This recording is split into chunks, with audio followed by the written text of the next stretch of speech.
The foreclosure notice felt like a bomb in my hands. I must have read it 10 times, convinced it was a mistake, before the reality started to sink in. My hands trembled as I fumbled with my phone, dialing the bank's number.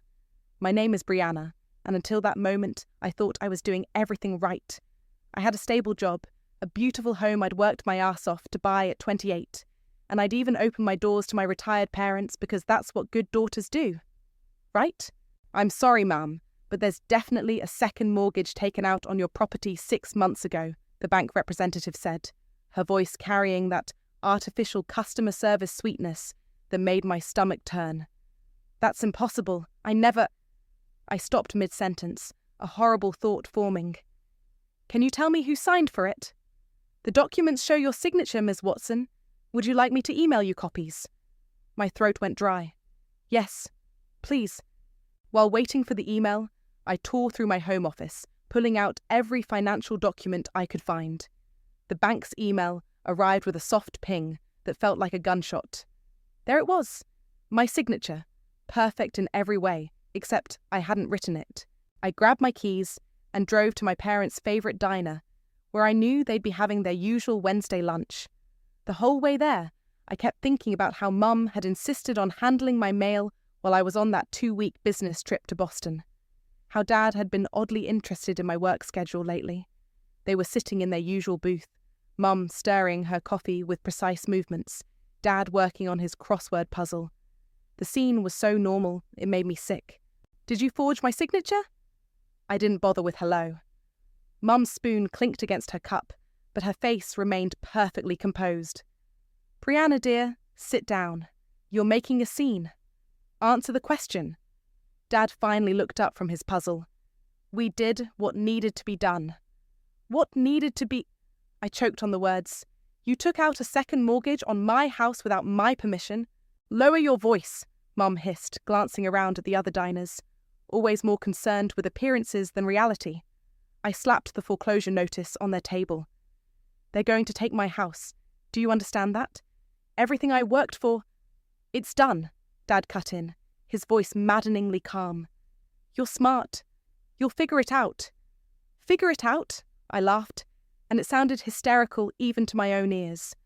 Figure out how to pay back $300,000 that you stole? Mum's lips tightened into a thin line. We didn't steal anything. We're family, and families help each other. Help each other? I could feel tears starting to form. When have you ever helped me? When have you even paid rent?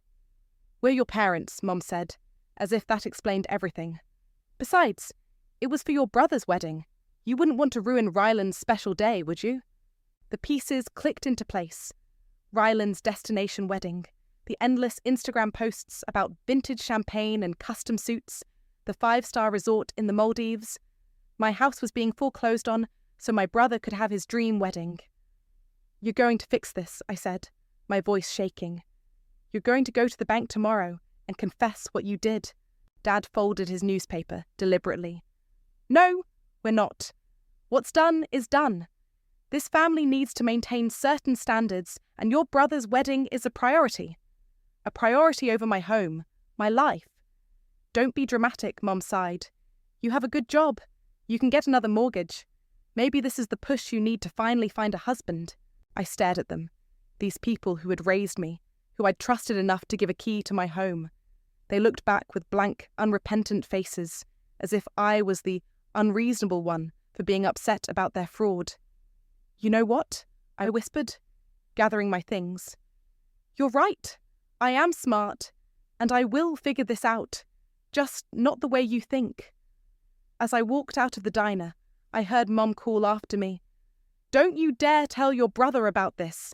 His wedding is in 3 months. I got into my car and gripped the steering wheel until my knuckles turned white. They thought I would roll over and take this, like I'd taken everything else. They thought wrong, dead wrong. My phone buzzed. Another Instagram notification from Ryland's fiancée Willow, showing off her 3rd wedding dress fitting. The caption read, Only the best for the perfect day. Cha blessed Chai could dream wedding. I clicked the phone off and started the car. They wanted me to figure it out? Fine, I would figure it out. and they were going to regret ever underestimating their quiet, reliable daughter. I spent the next week in a daze, watching my brother's wedding preparations unfold on social media like some twisted reality show. Each new post felt like a knife in my gut. Willow's latest update showed her posing next to a brand new Mercedes, complete with a giant bow. "Early wedding gift from the in-laws," the caption read. "So blessed to be joining this amazing family. Shai Watson wedding." My phone rang. Marlo, my best friend, and voice of reason. "Tell me you're not still stalking their social media," she said without preamble. $300,000, Marlo. That's what they took from me. And look what they're spending it on. My voice cracked. "A car, designer dresses, a 5-day wedding extravaganza. Come over, now. I have wine and zero patience for your family's bullshit." 20 minutes later, I was on her couch, clutching a glass of red while she scrolled through my brother's Instagram. "Wait," she said, stopping on a post from 3 months ago. "Look at the date. This was right after they took out the mortgage." The photos showed Rylan and Willow at some upscale restaurant, champagne glasses raised. The caption mentioned their amazing wedding planners and tagged a luxury event company. "I'm calling them," I said, pulling out my phone. The wedding planner's cheerful voice confirmed everything. "Oh yes, the Watson wedding. One of our biggest events this season. The deposit came through in March. 300,000 exactly." I hung up and looked at Marlo. "That's it. That's where my house went. You need to tell Rylan," she said. "He's coming over for dinner tonight with the family. Mum insisted, probably to make sure I keep my mouth shut."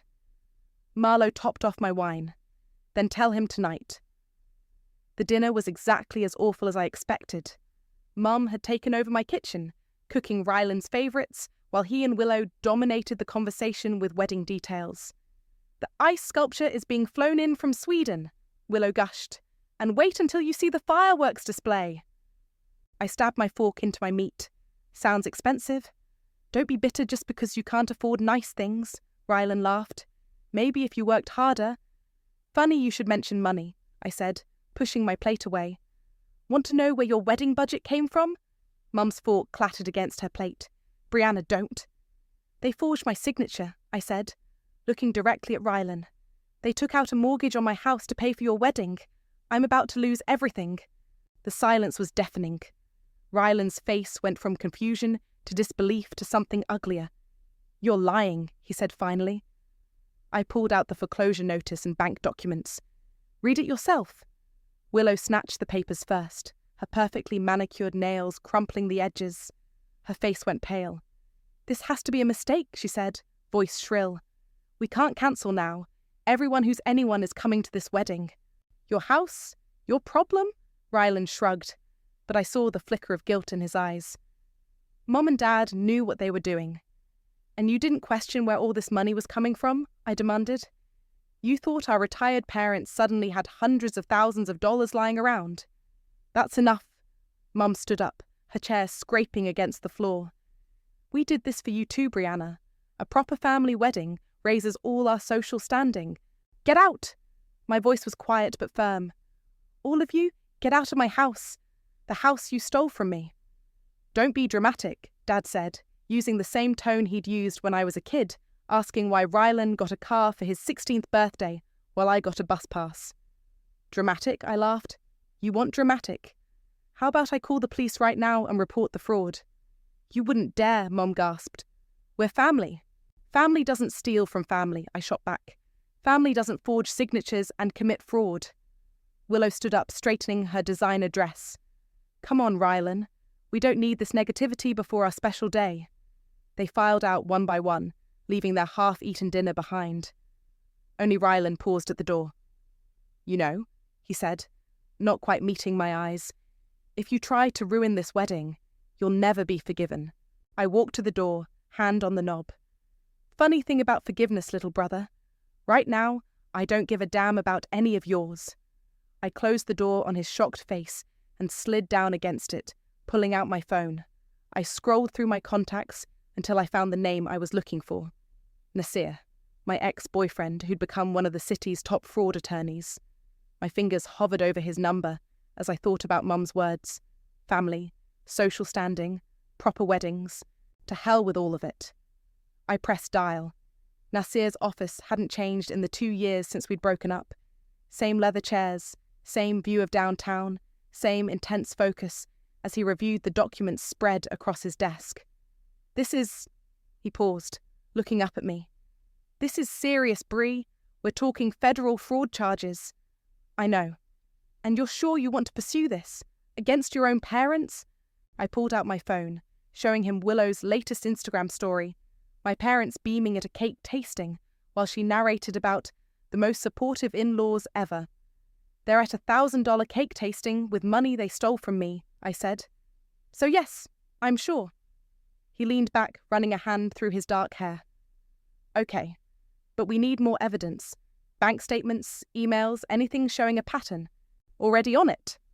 I pulled out a USB drive. I've been gathering everything I can find, and I hired a PI. Nasir's eyebrows shot up. You're not messing around. They thought I'd just roll over and take it, like always. I met his eyes. Not this time.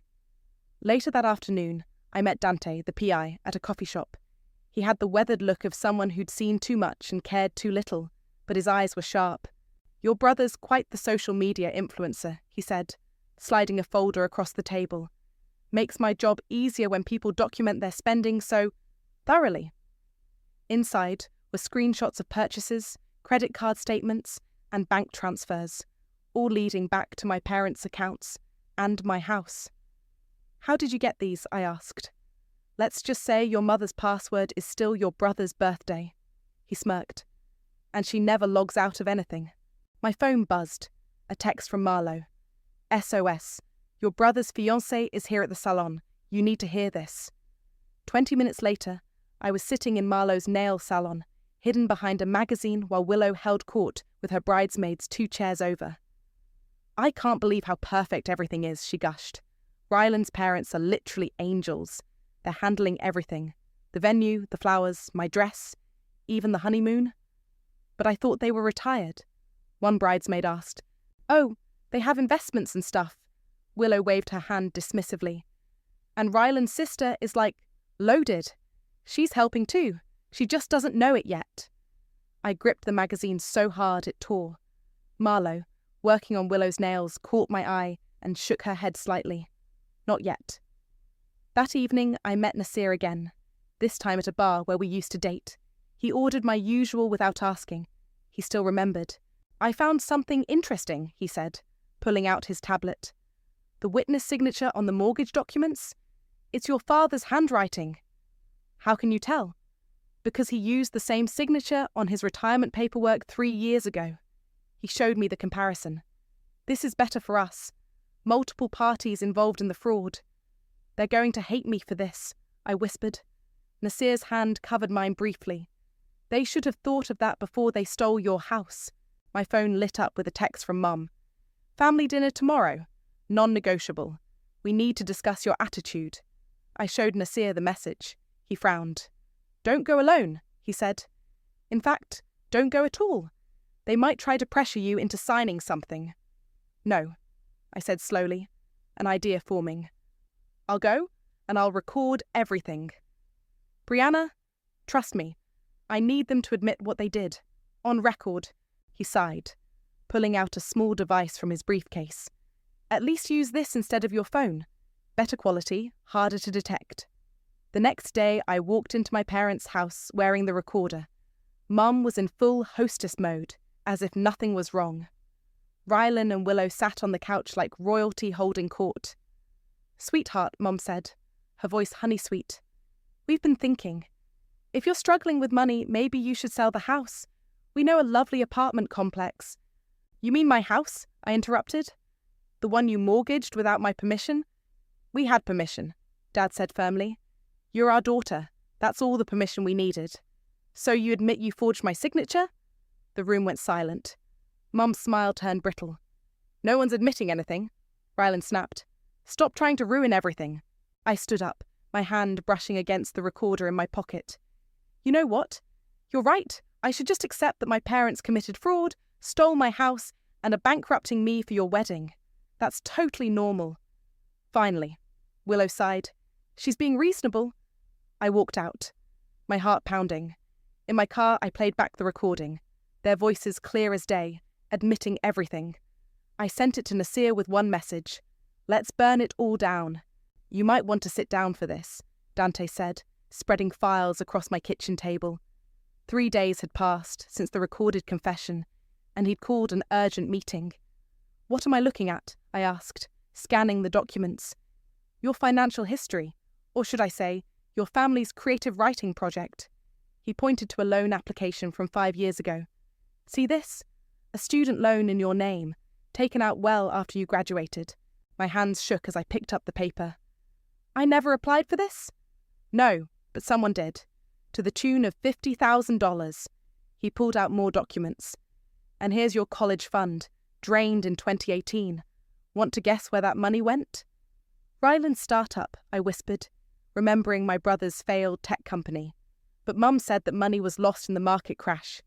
The market crash of your brother's terrible business decisions, maybe. Dante's face was grim. There's more. Credit cards, personal loans, even a car lease, all in your name. Marlowe, who'd been quietly listening, exploded.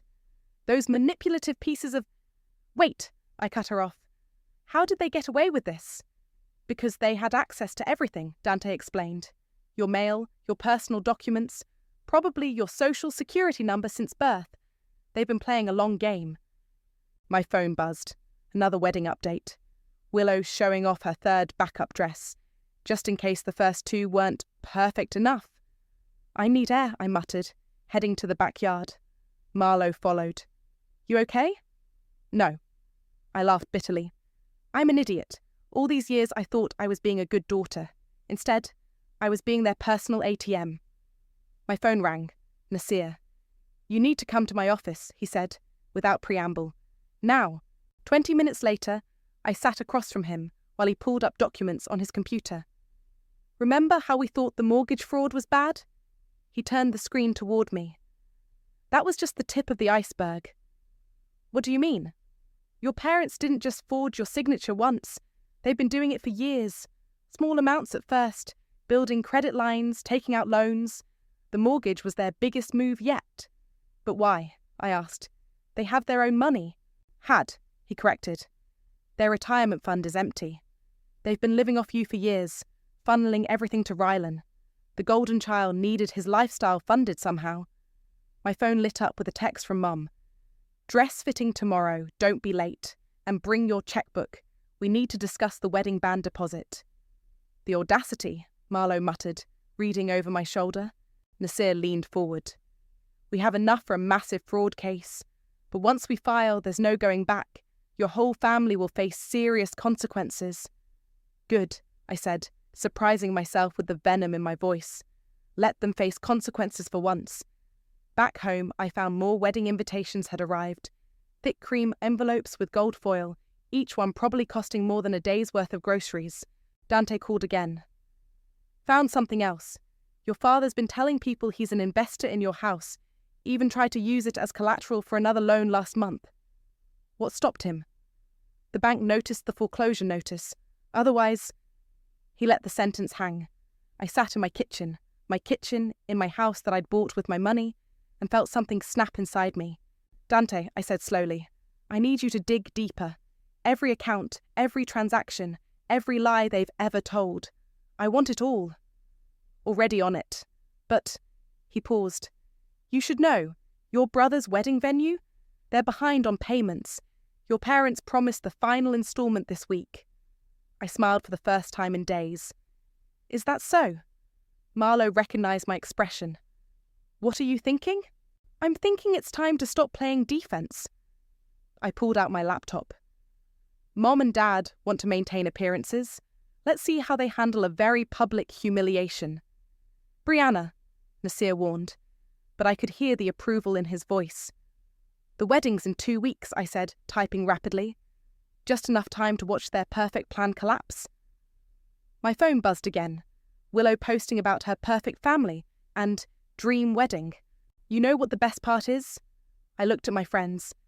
They think I'm too weak to fight back, too nice to cause problems. I pulled up the venue's contact information. Time to show them how wrong they are. Dante gathered his files, pausing at the door. For what it's worth, I've seen a lot of family fraud cases. But this is something special. Oh, it's about to get even more special, I promised, picking up my phone to make some calls. They wanted a wedding everyone would remember. I'll give them exactly that. The morning of Ryland's wedding dawned bright and clear. I sat in my car outside the luxury resort, watching the chaos unfold exactly as planned. "Ma'am, I'm sorry, but the payment was declined," the venue manager was saying to my mother. Even from here, I could see her perfect makeup cracking under pressure. "That's impossible," Mum insisted. "Check again." "I've checked 3 times. The bank has frozen the account due to suspected fraud." Willow burst out of the hotel entrance in her massive white dress, mascara already running. "What do you mean the venue isn't secured? The guests are arriving in 4 hours." I took a sip of my coffee and pulled out my phone to record. This was better than Netflix. "Mrs. Watson," the manager continued, "we've also received some concerning information about the source of your previous payments." Right on cue, a local news van pulled into the parking lot. I'd sent them an anonymous tip about a society wedding funded by elder fraud and identity theft. They'd taken the bait like sharks to blood. My phone buzzed. "Marlo, tell me you're watching this train wreck." "Front row seats," I texted back. Rylan emerged next, still in his regular clothes. "Mum, the florist just called. Their payment bounced." "And the caterer," Willow wailed. "And the photographer. Everything's falling apart." I watched my mother try to maintain her composure as she pulled out her phone, probably to try another credit card. But I knew that wouldn't work either. Nasir had made sure all their accounts were flagged for fraud investigation. A reporter approached them, microphone extended. "Excuse me, we received information about potentially fraudulent wedding funding." "No comment," Mum snapped, but her face gave everything away. My phone rang. "Dad."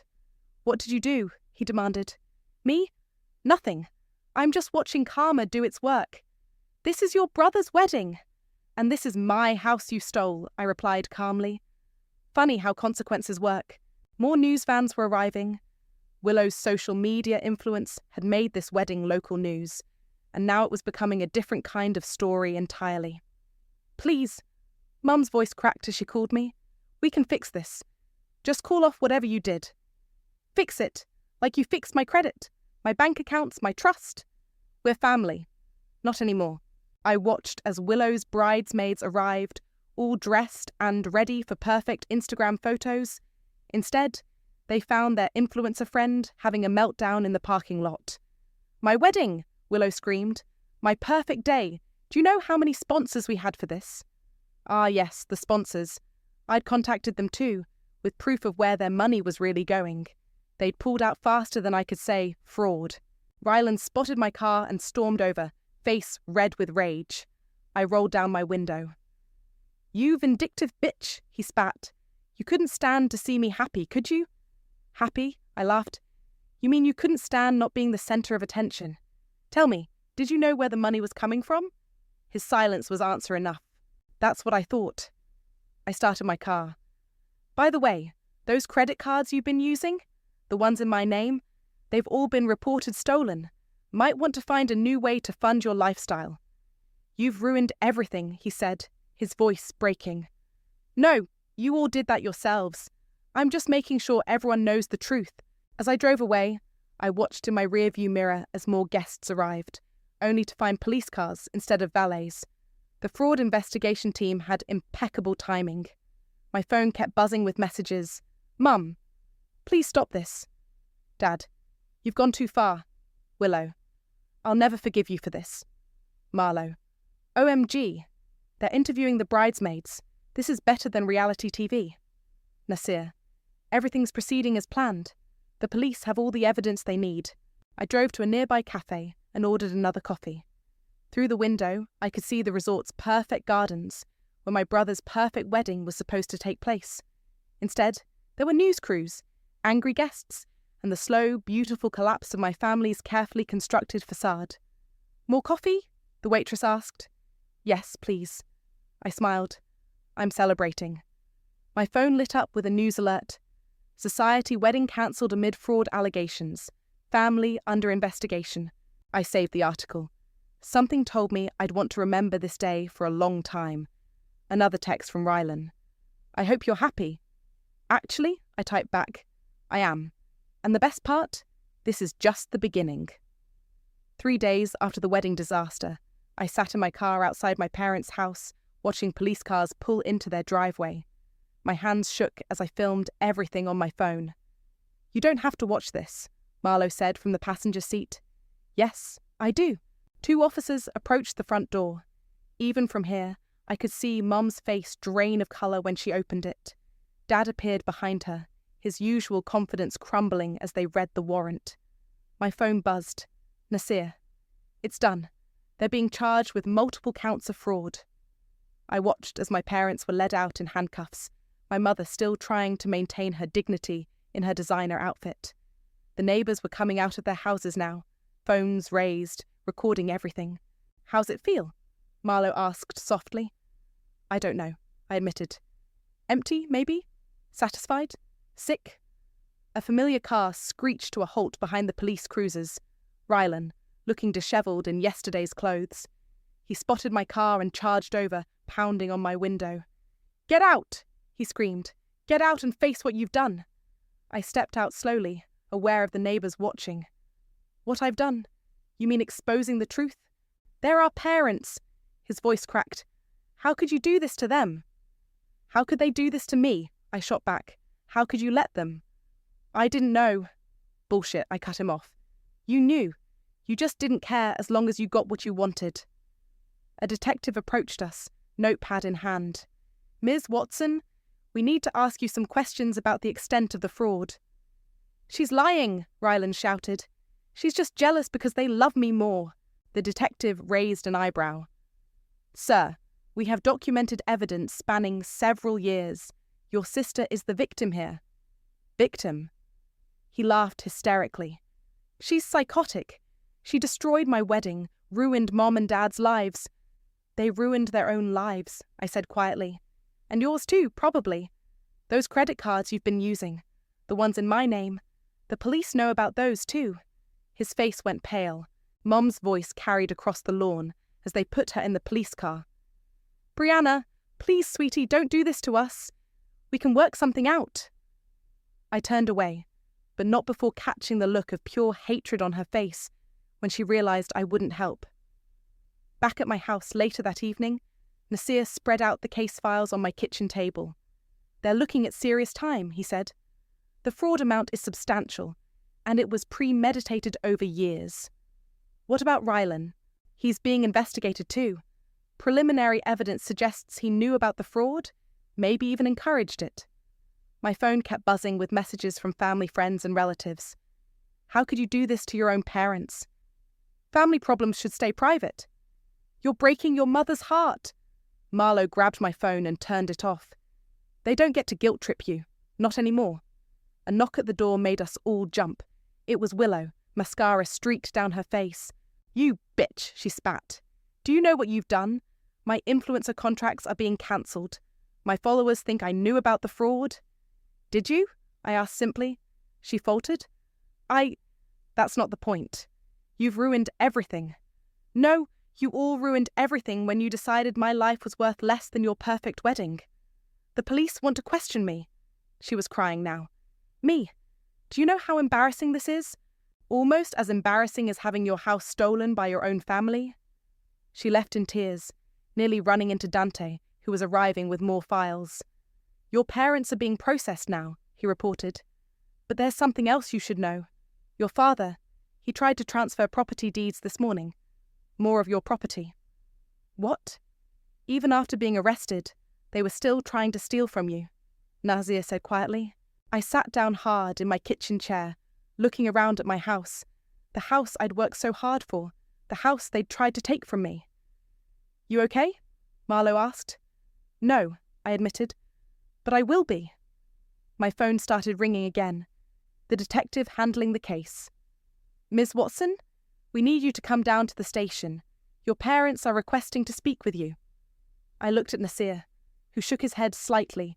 "Tell them no," I said firmly. "Everything they have to say can go through their lawyer." As I hung up, Marlowe poured 3 glasses of wine.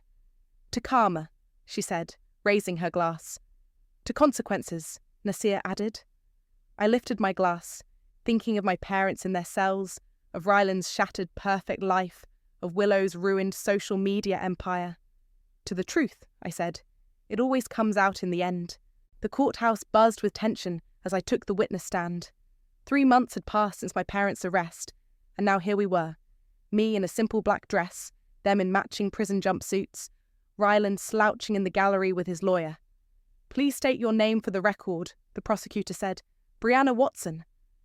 "And can you identify the defendants?" I pointed to my parents. "Madison and Reuben Watson. My parents." Mum tried to catch my eye. I looked straight ahead. "Can you tell us when you first discovered the fraud?" I recounted finding the foreclosure notice, the forged signatures, the years of stolen identity. My voice stayed steady, even as I described discovering my drained college fund. "And what was their response when you confronted them?" "They told me to figure it out," I said, "that I was smart enough to fix it myself." The prosecutor displayed the recorded conversation from that family dinner. Mum's voice filled the courtroom. "We had permission. You're our daughter. That's all the permission we needed." Dad's lawyer stood up. "Your Honour, my client was merely trying to help his family. This is a private matter that's been blown out of proportion." "Objection," the prosecutor called. "Federal fraud isn't a private matter." Sustained. During the break, Marlowe found me in the bathroom, splashing water on my face. "You're doing great," she said. "They look terrible up there." "Did you see Ryland's face when they played the recording of him discussing the credit cards? Hard to look smug when there's proof you knew about the fraud, isn't it?" Back in the courtroom, Willow took the stand, trying to play innocent. "I had no idea where the money came from," she insisted. "They said they had investments. Yet these text messages show you discussing the mortgage with the defendant Madison Watson," the prosecutor countered. Quote, "Don't worry about Brianna finding out. She never checks her mail anyway." Willow burst into tears. "This has ruined my life. My followers have abandoned me." "Imagine how that feels," I muttered, just loud enough for her to hear. The evidence kept mounting. Bank statements, forged documents, years of systematic theft and fraud. Dad's lawyer tried to paint it as a misunderstanding, but the paper trail was too clear. During another recess, my boss pulled me aside in the hallway. "Brianna, we need to talk about your position at the company." My stomach dropped. "What about it?" "This publicity. It's becoming a distraction. Clients are asking questions." "I'm the victim here," I said, my voice rising. "I didn't do anything wrong." "Nevertheless." He straightened his tie. "Perhaps it's best if you take some time off." I walked back into the courtroom feeling numb. Nasir noticed immediately. "What happened?" "I might lose my job," I whispered. "Because of all this." His hand found mine under the table. "We'll figure it out. Together." The judge called for closing arguments. The prosecutor stood. "This isn't just about money," she said. "This is about trust. About parents who systematically stole from their own daughter. About a brother who knowingly benefited from that theft. About a family that chose greed over love." Mum's lawyer tried to argue for leniency, citing their age and clean prior records. Dad's lawyer played up their community standing. Ryland's attorney claimed he was just an innocent beneficiary. The judge wasn't buying it. "Madison and Reuben Watson, please rise," she said. "This court finds you guilty of multiple counts of fraud, identity theft, and financial exploitation." Mum started crying. Dad's face turned grey. "Given the systematic nature of your crimes and your complete lack of remorse, I sentence you each to 3 years in federal prison, plus restitution of all stolen funds." She turned to Rylan. "As for you, young man, you'll serve 18 months for knowingly receiving stolen funds, plus community service." In the gallery, Willow fainted dramatically. No one moved to help her up. Outside the courthouse, reporters swarmed us. "How does it feel to send your family to prison? Any comments on your brother's sentence? What about your job situation?" Nasir stepped in front of me. My client has no comment. Justice has been served. That evening, I sat in my backyard with Marlo and Nasir, sharing a bottle of wine. "So what now?" Marlo asked. "Now?" I looked at my house, finally and truly mine again. Now I rebuild, without them. My phone buzzed with a text from an unknown number. "You'll regret this. Family is forever. Mum." I showed it to Nasir, who immediately called the prosecutor. "Add witness intimidation to the charges," he said. I deleted the message without responding. The stars were out, the wine was good, and for the first time in months I felt light. "You know what?" I said, raising my glass. "They're right. Family is forever. But sometimes forever needs to end." The moving truck pulled away from my parents' house, leaving an empty driveway and a "sold" sign swaying in the breeze. The court-ordered sale had finally gone through, the proceeds split between restitution payments and my stolen mortgage. "Ready?" Nasir asked, holding out the keys to my newly refinanced, fully mine again home. Almost. I walked through the empty rooms one last time, remembering Sunday dinners and fake smiles, secrets and lies, wrapped in designer packages. My phone buzzed. A collect call from the prison. Mum, again. I declined it, like I had every call for the past month. Back at my house, Marlo was directing movers with my new furniture. "Out with the old, in with the new," she sang out, "including that horrible couch your mother insisted you needed." "Speaking of new," Nasir said, pulling out some papers, "that job offer we discussed. After losing my position at the company, Nasir had introduced me to his aunt Alexandra, a retired detective who ran a non-profit helping fraud victims. They needed someone who understood both the financial and emotional toll of familial fraud. "I'll take it," I said, signing the contract. "Good," Alexandra said, walking in with coffee for everyone, "because we already have 3 cases that could use your insight." My phone lit up with a news alert. Social media influencer Willow Kent files for bankruptcy. Attached was a photo of her selling her designer clothes online. "Karma's still working overtime, I see." Marlo smirked. A knock at the door made us all turn. Dante stood there, looking uncomfortable. "Your brother asked me to give you this," he said, handing me an envelope. "He's being transferred to minimum security next week." Inside was a letter, Ryland's messy handwriting filling the page. "Bree, I know sorry isn't enough. I was selfish and entitled and wrong. I let them steal from you because it was easier than admitting what we were. Prison's given me time to think. Too much time, really. I understand if you never forgive me. I wouldn't. But I needed you to know. You were always the strong one. The good one. I just couldn't stand being in your shadow." "Ah. You okay?" Nasir asked softly. "Yeah," I said, folding the letter. "I actually am." Alexandra cleared her throat. "Your story's already helping people, you know. 3 families have come forward about similar situations since your case made the news." "Good," I said. "Maybe they'll figure it out faster than I did." The doorbell rang. Dinner delivery. We gathered around my new kitchen table, the old one having too many bitter memories embedded in its wood. "A toast," Marlo proposed, raising her glass. "To new beginnings." "To justice," Alexandra added. "To truth," Nasir said, squeezing my hand under the table. My phone buzzed one last time. Dad, calling from prison. For the first time, I answered. "Brianna?" His voice sounded old, tired. We... Save it, I cut him off. "I'm not calling for apologies. I'm calling to say goodbye. Really goodbye. Don't contact me again." I hung up before he could respond and blocked the number. "Proud of you," Alexandra said simply. Later that night, after everyone left, I walked barefoot through my backyard. The grass was cool under my feet, the stars bright overhead. Inside, my new home waited. My space, my rules, my life. My phone pinged with an email from work. Another fraud victim needed help navigating the legal system, understanding their rights, finding their voice. I smiled, thinking of what Mum had said that day in the diner. "You're smart. You'll figure it out.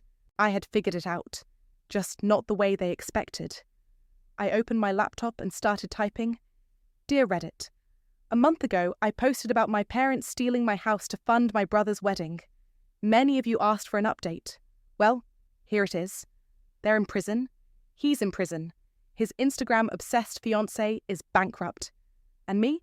I'm helping other victims fight back. Turns out, the best revenge isn't just serving justice, it's making sure it keeps being served. Because here's what I learned. Family isn't about blood. It's not about obligation or appearance or social media perfection. It's about choice. And sometimes, the bravest choice is walking away. They said I'd figure it out. I did. And now I'm helping others figure it out too. That's the thing about karma. Sometimes it needs a little push. And I'm done feeling guilty about pushing back. Update over, justice served, life goes on. And it goes on better than before. I hit post and walked back inside, leaving the porch light on. Not for them, not anymore, but for me.